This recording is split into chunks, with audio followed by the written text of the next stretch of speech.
Ассалаумағалейкум ағайын, қалайсыздар? Сіздермен көріспегелі де көп болды. Осы уақытқа дейін істеген бір атқарған тірліктерімді сіздермен бөлісе кетейін дедім. Алдын білесіздер, менің үсті шифр еді ғой. Соны жер ұшып кеткен тұғын. Соның барлығын қайтадан турладым. Үстіне 16 метрге профнастил жауып шықтым. Міне қайтып турлап. Одан кейін айта кететін мәселе, міне газ кіргіздім. Ар жақта көріп тұрғандарыңыздай. Тауықтар өткенде қара суықтарда тумай қалып жүреді. Осы газ кіргізіп қайтаға көчендерім қайтып туып жатыр. Міне газ. Мынандай қазан ошақтың астына қоятынды алып алдым.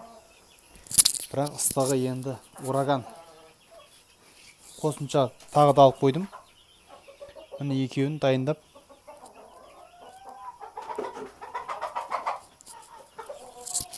Ертең қысты күні қара қатты суықтарда қосатын болам.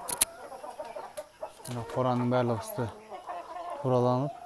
Мыналар ашылады күндіз несін ауа тазарту үшін. Мына терезедегі пенопласттар алынады. Міне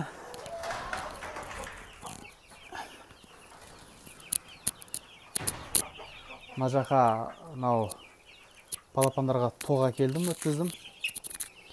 Аяқта бройлерлер, көчендер, өзбекский қара шахзада. Бұлар бойынша тағы бөлек бір видео түсірем. Әзірге сіздерге осы қорамдағы бір нововведение, жаңашылдықтарды көрсетейін дедім. Мынандай пеш тауып алдым. Ультрафиолет дейді екен. 6200 теңгеге алдым Шымкентте. Енді әжептәуір ыстат. Bir жағынан газды аз жейді екен. Негізі осындайдан көбірек алу керек екен балапандарға.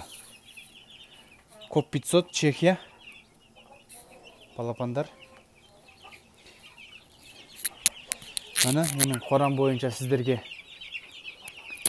бір видео отчет. Көрінбей кеттің ғой деп WhatsAppқа шығып атқан кісілер бар. Рахмет сіздерге. Жұмыс жүріп жатыр. Міне газ негізі қораға үстіп газ кіргізіп қойған жақсы екен. Bir жағынан тауықтарда туына жалпы негізі жылы жүреді. Міне. Негізі үйге газ кеп тұрған, просто сол жағағадай қосып қораға дейін әкелдім. Газ кіргізуге 36.000 теңгем кетті. Міне, жұмыс ақысымен осы темірі бар, 26 труба. Одан кейін 16 метр профнастилге 81.000 ба 82.000 теңгем ақшам кетті. Үстін жабуға. Әжеге туылға не істеп қойғам. Мынау көчендер.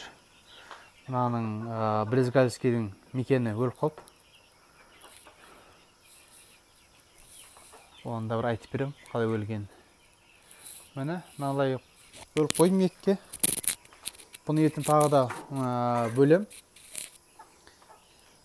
Құдай қаласа Ресейден жұмыртқа келеді жақында. Міне сіздерге осы видео. Жаңашылдығым осы қораның үстін жауып, тесіктерін бәрін бекітіп, газ кіргізіп қойдым. Негізі шамал жоғарырақ қою керек. Соны бір астына бір темір сварка істеу керек. Чтобы плотно тұру үшінші. Бірақ осы біреуінің өзі бір сағаттай ма бір жанып тұрады. Осылай кешке қарай қосып қоям. Пока түнде қосылған жоқпын толығыменен. Ішін ыстып жүреді кәдімгідей тауықтар. Бірақ жұмыртқа күніге беріп жатыр. Міне. Мендегі осы жаңалығым әзірге бауырлар. Балапандар бойынша басқасы бойынша тағы да сіздерге видео түсіріп өтем. Сұрақтар болса комментарийға жазыңыздар. Видео ұнаса лайк басып немесе дизлайк басып қойыңыздар. Достарыңызға таратыңыздар. Мүмкіншілік болып жатса. Ал ағайын, қорам бойынша осы. Келесі видео инкубацияда не болып жатыр, қандай балапандар шығып жатыр, сол бойынша болады. Ал рахмет сіздерге. Келесі кездескенше.